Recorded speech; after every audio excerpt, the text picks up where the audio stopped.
بسم اللہ الرحمن الرحیم۔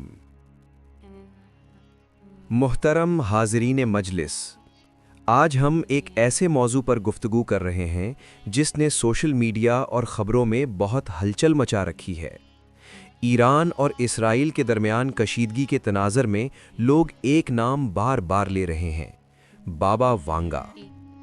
سب سے پہلے یہ سمجھ لیجئے کہ بابا وانگا بلغاریہ کی ایک نابینا خاتون تھیں جن کے بارے میں دعویٰ کیا جاتا ہے کہ انہوں نے مستقبل کے بارے میں بعض پیشگوئیاں کیں۔ ان کی وفات 1996 میں ہو چکی تھی، مگر آج بھی ان کے نام سے مختلف بیانات اور پیشگوئیاں منسوب کی جاتی ہیں۔ لوگوں کے مطابق بابا وانگا سے یہ باتیں منسوب کی جاتی ہیں کہ مشرق وسطیٰ میں بڑے پیمانے پر جنگی حالات پیدا ہوں گے، کہ ایک وقت ایسا آئے گا جب عالمی طاقتیں آمنے سامنے ہوں گی، کہ دنیا معاشی بحرانوں اور سیاسی انتشار سے گزرے گی، کہ بعض علاقوں میں تباہ کن ہتھیار استعمال ہونے کا خدشہ ہوگا، کہ عالمی نظام میں بڑی تبدیلیاں آئیں گی اور طاقت کا توازن بدل جائے گا۔ اب سوال یہ ہے کہ کیا واقعی انہوں نے ایران اور اسرائیل کا نام لے کر کوئی واضح پیشگوئی کی تھی؟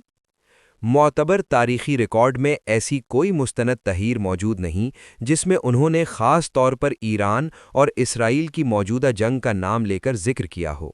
زیادہ تر بیانات بعد میں لوگوں نے حالات کے مطابق جوڑ دیے یا ان کی عمومی باتوں کو مخصوص واقعات پر منطبق کیا۔ اہم بات یہ ہے کہ اسلام ہمیں کیا سکھاتا ہے۔ اسلام کے مطابق غیب کا مکمل علم صرف اللہ تعالیٰ کے پاس ہے۔ کوئی انسان چاہے وہ کتنا ہی مشہور کیوں نہ ہو، مکمل طور پر مستقبل نہیں جان سکتا۔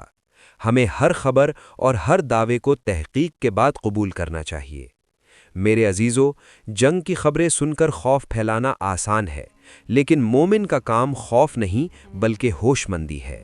اگر دنیا میں کشیدگی بڑھتی ہے تو ہمیں سب سے پہلے دعا، صبر اور حکمت اختیار کرنی چاہیے۔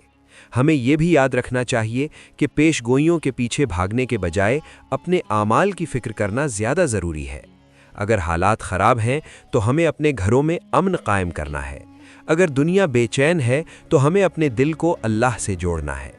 لہٰذا خلاصہ یہ ہے کہ بابا وانگا سے مختلف عمومی پیشگوئیاں منسوب کی جاتی ہیں، لیکن ایران اور اسرائیل کی موجودہ صورتحال کے بارے میں کوئی مستند، واضح اور تحریری پیشگوئی ثابت نہیں۔ ہمیں افواہوں کے بجائے تحقیق، جذبات کے بجائے حکمت اور خوف کے بجائے دعا کو اپنانا چاہیے۔ اللہ تعالی ہمیں حق سمجھنے اور صحیح راستہ اختیار کرنے کی توفیق عطا فرمائے۔ اللہم صلی علی محمد۔ آمین۔